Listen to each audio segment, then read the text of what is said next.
ఊపిరి పీల్చుకో. నందిగామ ఈ సెంటర్లో నిలబడితేనే తెలుస్తుంది వైసీపీ పరిపాలన ఎంత దారుణంగా ఉందో.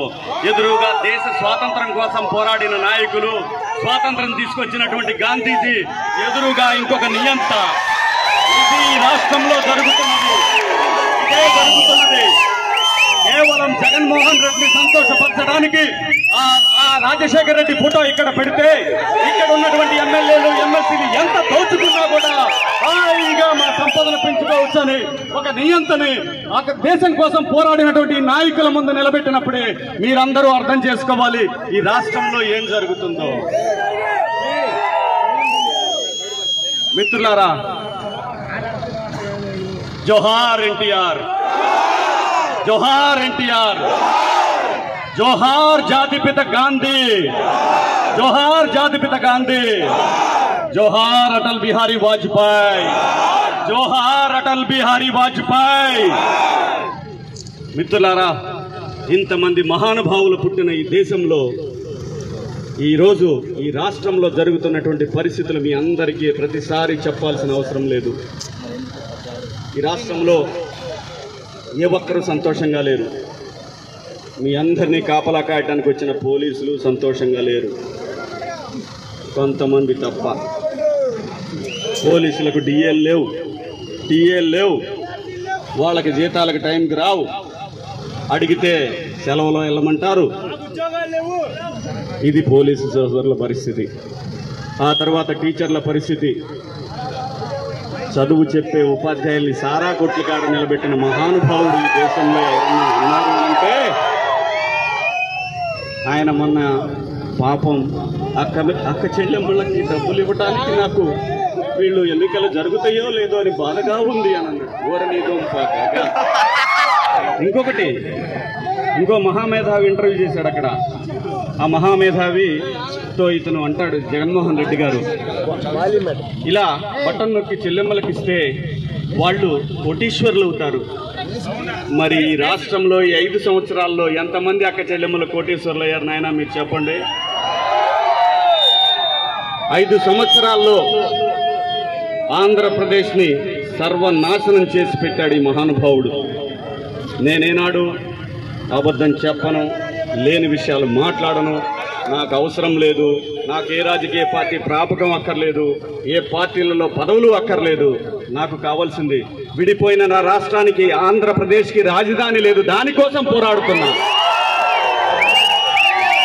ఈ రాష్ట్రంలో పుట్టిన బిడ్డలకు ఉద్యోగాలు లేవు, దానికోసం పోరాడుతున్నా.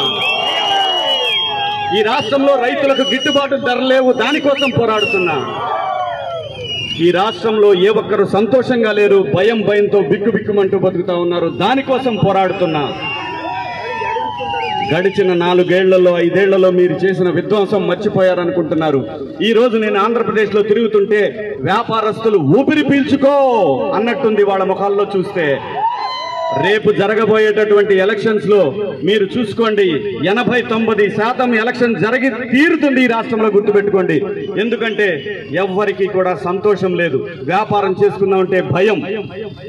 ఎక్కడన్నా టౌన్లో అపార్ట్మెంట్లు కట్టుకోవాలంటే బిల్డర్స్ లేరు, పరిగెడుతున్నారు.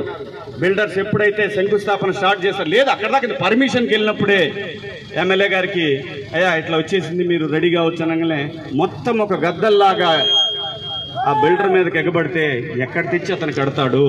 ఆ బిల్డింగ్ కట్టే కన్స్ట్రక్షన్ కార్మికులకు ఎక్కడి నుంచి ఉపాధి దొరుకుతుంది? ఈయనిచ్చే 10,000 రూపాయలతోటి రోజు పనికి పోయేవాడికి 1000 రూపాయలు వస్తుంది. ఆ పని లేకపోతే సంవత్సరానికి 3 లక్షలు సంపాదించేవాడు ఇతనిచ్చే 10,000-15,000 రూపాయలతోటి బతకగలడా? సోదరులారా ఆలోచించండి. ఆటో సోదరులకు 10,000 ఇస్తున్నాడు. రోడ్లు బాగాలేవు,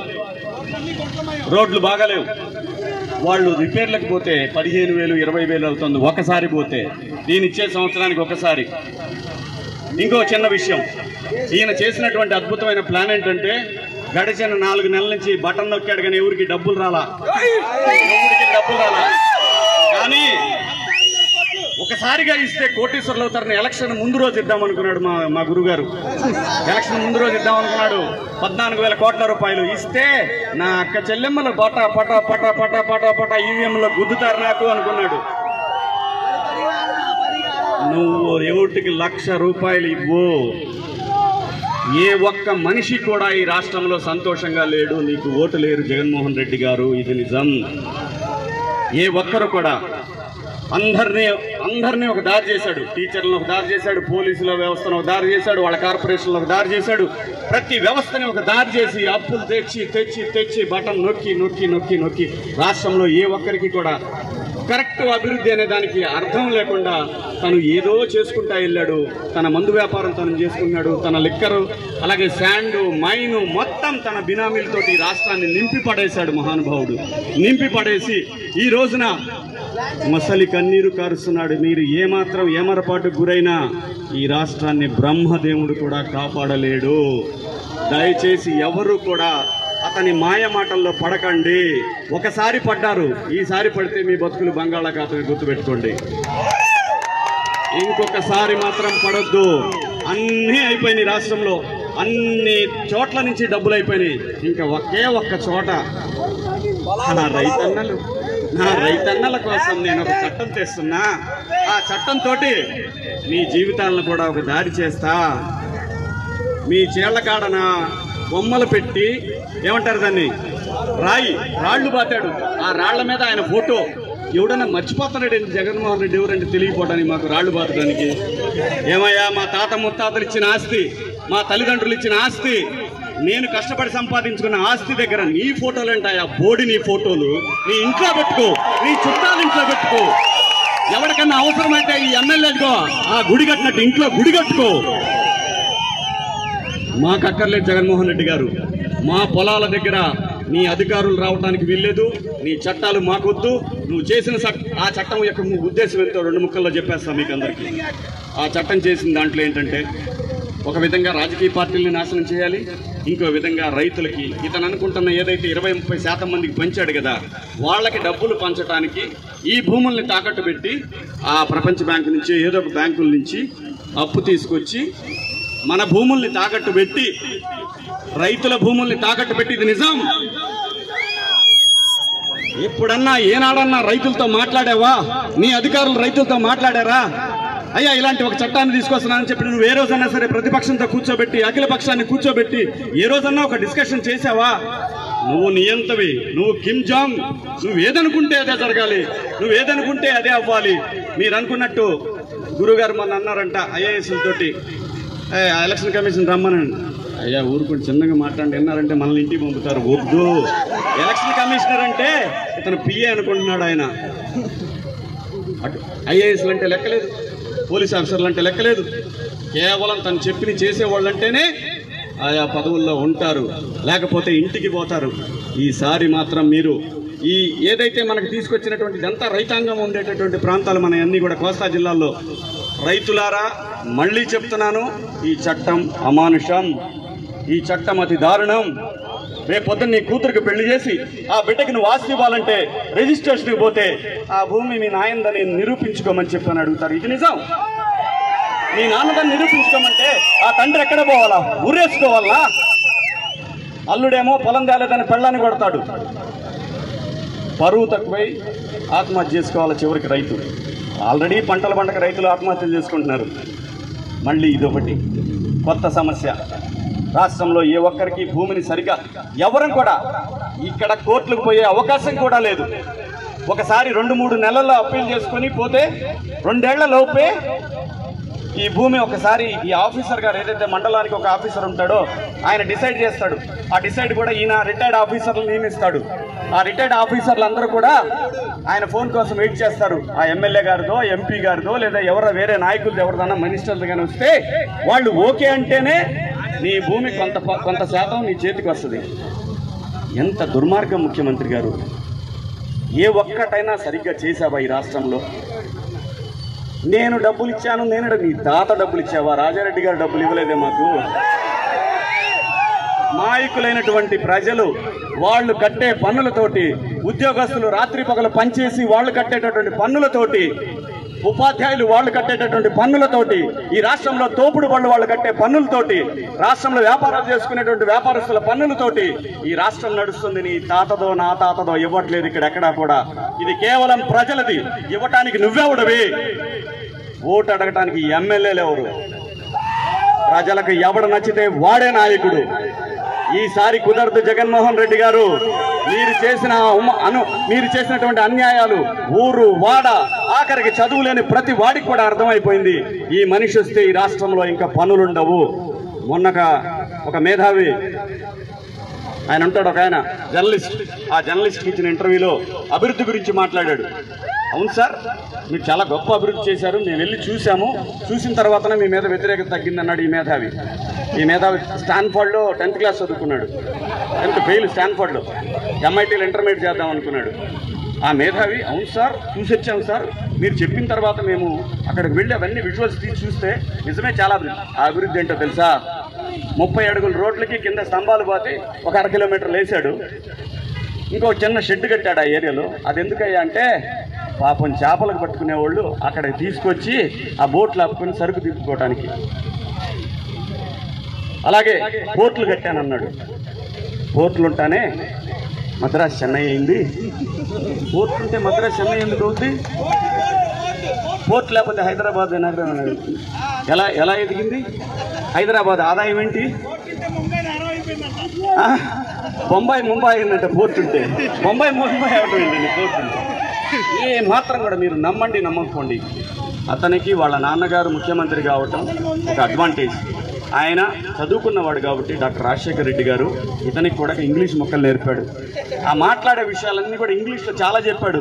ఎదురుగా కూర్చున్నటువంటి ఆ 3x3 ఛానల్లో ఉండే మేధావికి ఈయనకి MIT ఇంగ్లీష్ నాలెడ్జ్ ఉంది కాబట్టి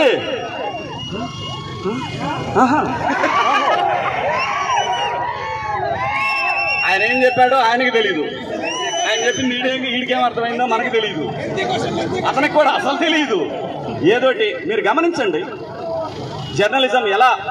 నేను మళ్ళీ చెప్తున్నా, నేను ఎప్పుడు కూడా దేన్నో ఆశించి ఈ రోజు వరకు కూడా ఒక పని చేయాల. నా బిడ్డల సాక్షిగా, ఆ కనకదుర్గమ్మ సాక్షిగా చెప్తున్నా, నేను పోయి చదువుకున్న రోజుల్లో ఆంధ్రప్రదేశ్కి హైదరాబాద్ రాజధాని ఉంది. నాకు బ్రహ్మాండంగా అవకాశాలు దొరికినాయి. నేను ఒక సినిమా నటుడిగా మీరందరూ ఆదరించారు. ఈరోజు ఈ ప్రాంతంలో ఆ బిడ్డలందరికీ కూడా, ఎందుకంటే నాది చిన్నదండి, మా నాన్నకు 2 ఎకరాల పొలం రైతు. ఆయన చదివించిన దానికి, నేను అంతంత మాత్రం చదువుకున్న దానికి నాకు రాజధాని ఉంటే నాకు పని దొరికింది. ఈ బిడ్డలు ఎలా అవుతారని చెప్పి ఈ రాష్ట్రం విడిపోయేటప్పుడు నేను చాలా బాధతోటి 10 సంవత్సరాల పాటు నేను ఒక సినిమా కూడా చేయాల. అలా అని ఏ రాజకీయ నాయుడి దగ్గర పోయి చేయి జాపలా, ఏ ఒక్కదానికి కూడా నేను ఎవరి దగ్గర ఒక చిన్న టికెట్ కూడా వేయించుకోవాలా. నేను నా సొంతంగా చేసుకున్నా, నా సొంతంగా నేను కష్టపడి సినిమాల్లో నన్ను ఆదరిస్తే దాని నుంచి వచ్చిన డబ్బుల్లో ఖర్చు పెట్టా. అలాగే జర్నలిజం ఎలా అమ్ముడుపోయిందంటే, సింపుల్, అమ్ముడుపోయిందని చెప్పడానికి నేను అందరి జర్నలిస్టుల గురించి చెప్పట్లా. 95% మంచి జర్నలిస్టులు ఉన్నారు, ఒక 5% నోటికి చెప్పలేనంత దరిద్రమైనటువంటి జర్నలిస్టులు ఉన్నారు. నిన్న రేవంత్ రెడ్డి గారు ఇంటర్వ్యూ చేశాడు, అదే జర్నలిస్టు. జగన్మోహన్ రెడ్డి గారు ఇంటర్వ్యూ చేశారు, అదే జర్నలిస్టు. జగన్మోహన్ రెడ్డి గారి దగ్గర కుక్క పిల్ల కూర్చున్నాడు. అదే రేవంత్ రెడ్డి గారి దగ్గర పోయినప్పుడు కాలు మీద కాలు వేసుకొని కూర్చున్నాడు. మీరు అందరికీ అక్కడ చిల్లర రాలా, ఇక్కడ చిల్లర వచ్చింది, అందుకే కుక్క నక్కలాగాడు. నేను తెలుసుకోవాల్సినవి చాలా ఉన్నాయి, వదిలేశాను, నేను ఏం చెయ్యలేను అని అనుకున్నాడు. అతనికి నాకు పర్సనల్గా వేరే ఉంది, కానీ సమర్థుడు కాదు. ఒక సమర్థుడు కానివాడు ఆ కుర్చీల్లో ఉంటే, నిన్న మీరు ఆ ఇంటర్వ్యూలో 3x3 ఇంటర్వ్యూ చూస్తే 2 అసమర్థులు ఈ రాష్ట్రాన్ని ఎలా నడపాలనుకుంటున్నారో, ఈ తెలివి లేని వాళ్ళు, చదువుకొని వాడు ఈ రాష్ట్రాన్ని ఎలా నడపాలనుకుంటున్నారో అది చూస్తే తెలుస్తుంది. దయచేసి సోదరులారా, మోసపోకండి. అతను చెప్పేవన్నీ అబద్ధాలు, ముఖ్యమంత్రి గారు చెప్పేవన్నీ అబద్ధాలు. ఏమీ చేయలేదు ఈ రాష్ట్రానికి, ఒక ఉద్యోగ కల్పన లేదు. చేపల కొట్లు పెట్టుకోమంటున్నాడు, గొర్రెల పెంపకం పెట్టుకోమంటున్నాడు. నిజం, నేషనల్ మీడియాలో రాజ్దీప్ సర్దేశాయ్ అని ఒక గొప్ప జర్నలిస్ట్ ఉన్నాడు. అతనికి ఇచ్చిన ఇంటర్వ్యూలో చెప్తున్నాడు, రాజ్దీప్ గవర్నమెంట్లు ఉద్యోగాలు అక్కడి నుంచి తెచ్చేస్తాయి, రాజ్దీప్ కంపెనీలు ఉద్యోగాలు అక్కడి నుంచి తెచ్చేస్తాయి. అసలు ఎంఎస్ఎంఈలు అంటే, ఎంఎస్ఎంఈ అంటే పూర్తి ఫామ్ కూడా తెలియదు మా అన్నయ్యకి. ఎంఎస్ఎంఈస్ ద్వారా వాళ్ళకి డబ్బులు ఇస్తాం మనం, వాళ్ళు అభివృద్ధి చేస్తారు. ఆయన ప్రపంచంలో ఇటువంటి మనిషిని ఎంతవరకు చూడలేని ఎక్స్ప్రెషన్ అయింది. బా ఎలా రాను ముఖ్యమంత్రి అనే ఎక్స్ప్రెషన్ అయింది. అప్పుడు అతను చెప్పింది ఏంటో తెలుసా, దాని తర్వాత కంటిన్యూషన్లో ఇప్పుడు గొర్రెలు పెట్టుకోవచ్చు, ఆ తర్వాత మటన్ షాపులు పెట్టుకోవచ్చు, ఆ తర్వాత తోపుడు బళ్ళు పెట్టుకోవచ్చు, ఆ తర్వాత ఆయన పెట్టాడు కడపలో అభివృద్ధి అంటే మొత్తం ఫిష్ చేపలు. నేను ఎప్పుడు అనుకోవాలా మహాపులివెందుల్లో చేపల కొట్లు వస్తాయని నేను ఆడు అనుకోవాలా. అదేమన్నా టెస్లా వచ్చిందంటారా బాబు మీ ఊరికి? చేపల కొట్టు వచ్చిన దానికి నేను ఎప్పుడు అనుకోవాలా ఈ నా పులివెందుల్లో ఇంత పెద్ద కంపెనీ వస్తుందని. చేపల షాపులు వరుసన 10-15 పెట్టించాడండి. ఇలాంటి షాపులు పెట్టుకోండి. దీనిలో నుంచి వీళ్ళందరూ అలాగే గేదెలు పెట్టుకోమన్నాడు, క్యాటల్స్ పెంచుకోవాలి. ఇది గ్రోత్ రాసి. ఇలాంటి గ్రోత్ అయితేనే మనకి ఈ దేశానికి అభివృద్ధి అనేది ఒకటి అర్థం అవుతుంది. నాయనా మహానుభావ, గ్రోత్ అంటే అది కాదమ్మా. కియా అనే ఒక కంపెనీ పెట్టాడు చంద్రబాబు నాయుడు గారు, ఒక కంపెనీ తీసుకొచ్చాడు. ఆ కంపెనీలో 10,000 మందికి ఎంప్లాయ్మెంట్ దొరికింది. ఆ 10,000 మందికి అనుబంధంగా ఆ సంస్థకి ఇంకొక 20,000 మంది దాని మీద బతుకుతా ఉన్నారు. టోటల్గా ఒక 40,000 మంది బతుకుతున్నారు. 40,000 కుటుంబాలు బతుకుతున్నాయి ఆ ఏరియాలో. దాని ద్వారా 40,000 అంటే 1,60,000 మంది. రే ఏం పర్లేదు తీసుకో, ఏం పర్లేదు తీసుకో, బ్రహ్మాండం అర్థం. ఎంత 10 అయిందా? 9 అయింది.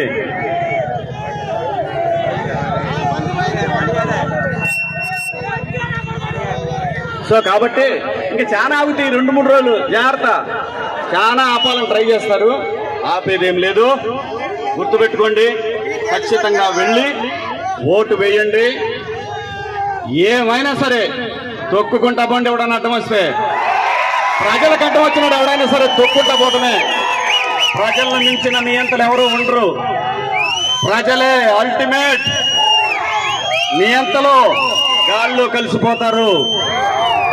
మహానుభావులు ఇలా ఉంటారు, అలా ఉంటారు. నియంతలు మాత్రం ఇలా ఉంటారు. కాబట్టి ఈ నియంత్రణ నిర్మించినటువంటి ఈ వసూలు రాజాలు ఇదే ఆఖరి రోజు అవ్వాలా. రేపు సాయంత్రంతో వీళ్ళు కొట్టుకట్టేయాలా. ఇదిగో ఈయనకేం పల్లాకి వచ్చాడు, అక్కడికే సినిమా చేస్తే 100 కోట్లు వస్తుంది. పల్లాకి వచ్చాడా? ప్రజలకి సినిమా నటుడిగా గౌరవించినందుకు ఈ రాష్ట్రానికి ఎంతో కొంత చేయాలి. నష్టపోయిందని అందరూ కలిసి ఈ రోజున మిగతా భారతీయ జనతా పార్టీ కానీ, తెలుగుదేశం పార్టీ కానీ, అలాగే పవన్ కళ్యాణ్ గారు కానీ వీళ్ళందరూ కలిసి కొన్నిసార్లు అవసరమైనప్పుడు రాక్షస సంహారంలో దేవతలందరూ మనుషులందరూ ఏకమైనప్పుడు ఇలాంటి జరిగినప్పుడు పట్టించుకోవాల్సిన అవసరం లేదు. చాలామంది చాలా రకాలుగా మాట్లాడతారు. బీజేపీతో కలవడం ఏంటి, వైసీపీ జనసేనతో కలవడం ఏంటి, టీడీపీతో కలవడం ఏంటి అని వాళ్ళని రెచ్చగొట్టడానికి చాలా మాట్లాడతారు. పట్టించుకోవద్దు. నేను జనసేన సైనికులకి, అలాగే బీజేపీ సైనికులకి, తెలుగుదేశం సైనికులకి మనందరం రాష్ట్రం కోసం పోరాడదాం. ఆ తర్వాత ఏమనుంటే చూసుకుని అది వేరే విషయం. ఈ రాష్ట్రం ఫస్ట్, పార్టీలు నెక్స్ట్. వాళ్ళ సిద్ధాంతాలు ఇవన్నీ కూడా ప్రజల కోసం, ప్రజలను కాపాడటం కోసం ఉన్నాయి. కాబట్టి దయచేసి సోదరులారా, సౌమ్య గారిని ఒక 25,000 ఓట్ల మెజారిటీలో గెలిపించాలి. నేను చెప్తున్నా, నేను తిరిగినంత వరకు చాలా నియోజకవర్గాల్లో డిపాజిట్లు కూడా రావు. వైసీపీకి డిపాజిట్లు కూడా రావు. ప్రజలు ఆ రకంగా రెడీగా ఉన్నారు. ఎవరైతే వైసీపీకి సత్త కొమ్ము కాస్తారో అందరి లెక్కలు తర్వాత సరిచేద్దాం.